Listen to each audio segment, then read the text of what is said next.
जब भगवान ने यह उद्घोषणा की कि वे 4 माह पश्चात महापरिनिर्वाण को प्राप्त होंगे, तो भगवान के पास रहने वाले 100 भिक्षुओं ने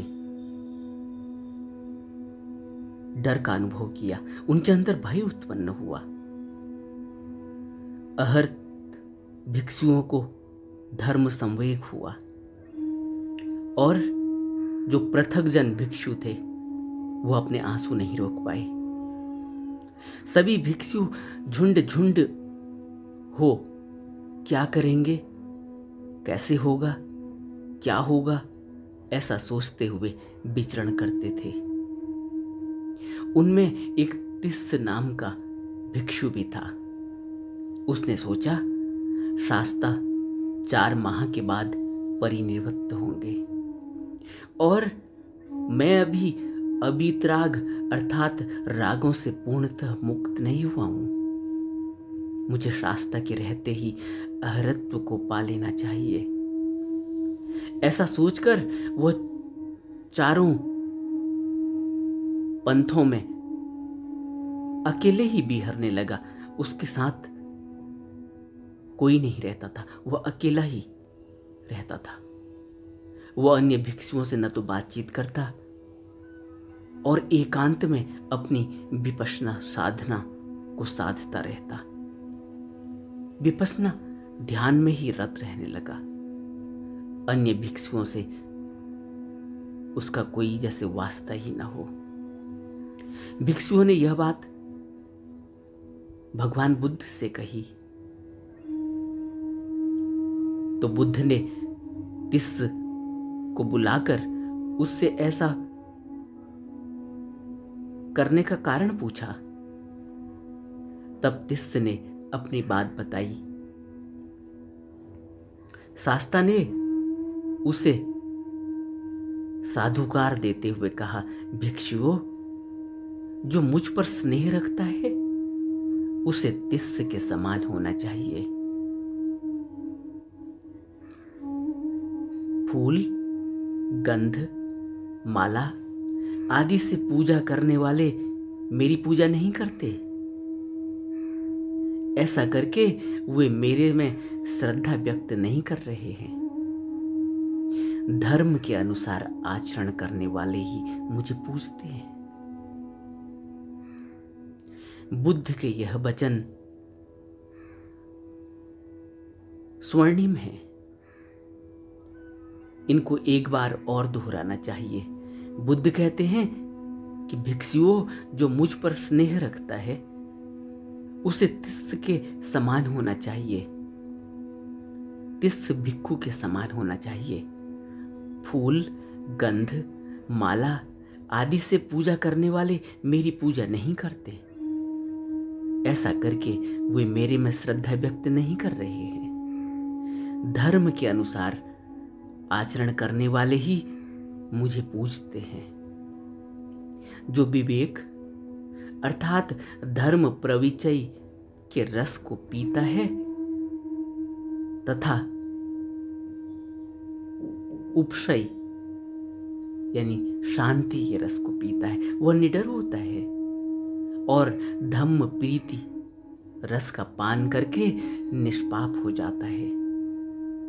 उस समय भगवान ने यह गाथा कही थी, पवि वेकरसम पीत्वा रसम उपशमस्य च निद्रो होति निपापो धम्म पीति रसम पिवम। पवि वेकरसम पीत्वा रसम उपशमस्य च निद्रो होति निपापो धम्म पीति रसम पिवम। एकांत के चिंतन, एकांत के रस को जिसने पिया, शांति के रस को जिसने पिया, वह निडर हो जाता है। उपशम कहते हैं शांति को, उपशम। जिसने उपशम के रस को पिया वह निडर हो जाता है और धर्म के प्रेम रस को पान करके निष्पाप हो जाता है। यह असली भक्ति है जो बुद्ध बता रहे हैं कि कौन है जो असली पूजा करता है। असली पूजा फूल, गंध, माला आदि से नहीं होती।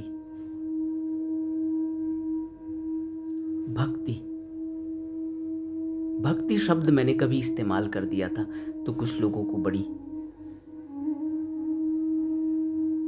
दिक्कत हो गई थी। भक्त, शिष्य, भिक्षु, सिख एक ही शब्द है।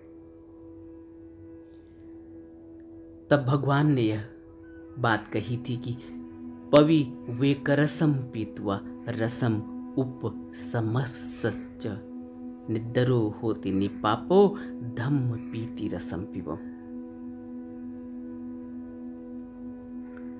और बुद्ध के अंतिम 4 महीनों में जब बुद्ध ने यह घोषणा करी कि 4 माह पश्चात वह शरीर छोड़ देंगे, तो उस समय बहुत चिंतित हो गए आनंद। तब बुद्ध ने आनंद से कहा, हे आनंद, भिक्षुओं के संघ को मुझसे क्या अपेक्षा है?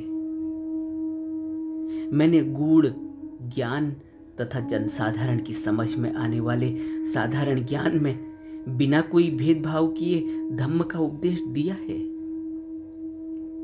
तथागत की मुट्ठी उस आचार्य की मुट्ठी की तरह बंद नहीं है जो धम्म से संबंधित कुछ रहस्य को छिपा कर रखता है। हे आनंद, निश्चय ही यदि कोई ऐसा है जिसके मन में यह विचार है कि उसे संघ का नेतृत्व करना चाहिए या संघ उस पर निर्भर है, तो वह संघ से संबंधित किसी भी विषय पर मार्गदर्शन दे सकता है। परंतु तथागत सोचते हैं कि वे उनमें से नहीं हैं। हे आनंद, मैं वृद्ध हो गया हूं, मैंने अपना जीवन जी लिया है।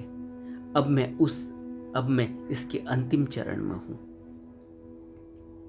मैं 80 वर्ष का हो जाऊंगा। आनंद, जिस प्रकार एक जीर्ण शीर्ण बैलगाड़ी को बार बार चमड़े की पट्टी से मरम्मत करके चलाना पड़ता है, उसी प्रकार तथागत के शरीर को पट्टियां बांधकर ही चलाया जा सकता है।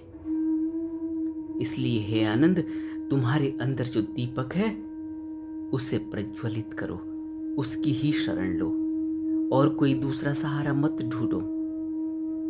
धम्म को ही दीपक जानकर इसे पकड़े रहो। धम्म की ही शरण लो और किसी की नहीं। लेकिन धम्म की शरण कोई लेगा कैसे?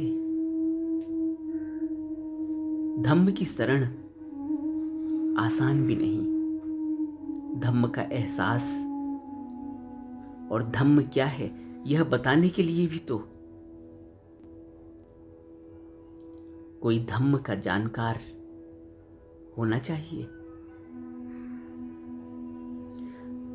तब अंतिम वचन बुद्ध ने जो दिए हैं वह पाली त्रिपिटक के प्रथम ग्रंथ दीघ निकाय में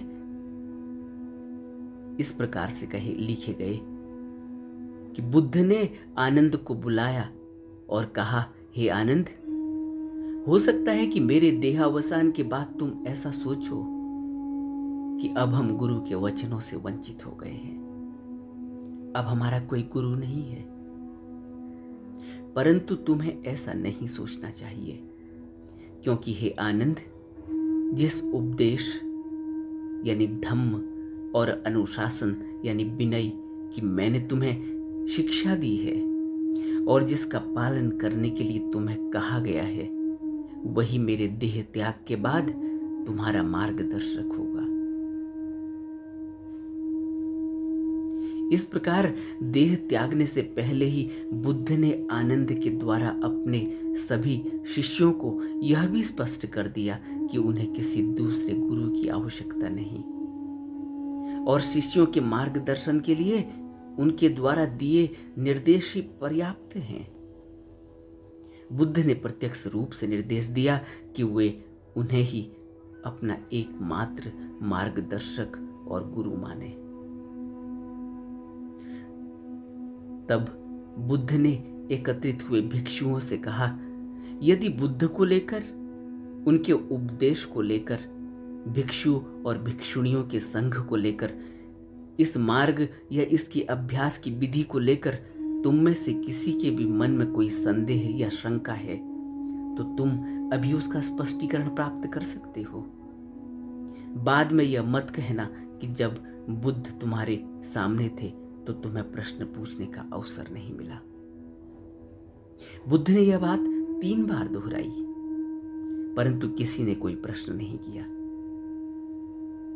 तब बुद्ध निश्चिंत हो गए कि उनके उपदेश के बारे में उनके शिष्यों के मन में कोई शंका नहीं है। उन्होंने अंतिम बार अपने भिक्षुओं से कहा, हे भिक्षुओं, अब मैं तुमसे यह अनुरोध करता हूं कि सभी संयोजित पदार्थ नश्वर हैं। पूरी लगन से अपनी मुक्ति के लिए प्रयत्न करते रहो। ये बुद्ध के अंतिम वचन थे। उन्होंने एकांत में जाकर धीरे धीरे अपनी चेतना को ऊपर उठाया और रात्रि के अंतिम प्रहर में अमृतत्व की अवस्था को प्रवेश कर लिया। एक गहरी शांति उनके चारों ओर फैल गई और आनंद ने यह घोषणा की कि प्रभु ने परम निर्वाण को प्राप्त कर लिया है। बुद्ध के यह अंतिम वचन हम सभी को अपने हृदय में बसा कर रख लेने चाहिए कि सभी संयोजित पदार्थ नश्वर हैं। पूरी लगन से अपनी मुक्ति के लिए प्रयत्न करते रहो।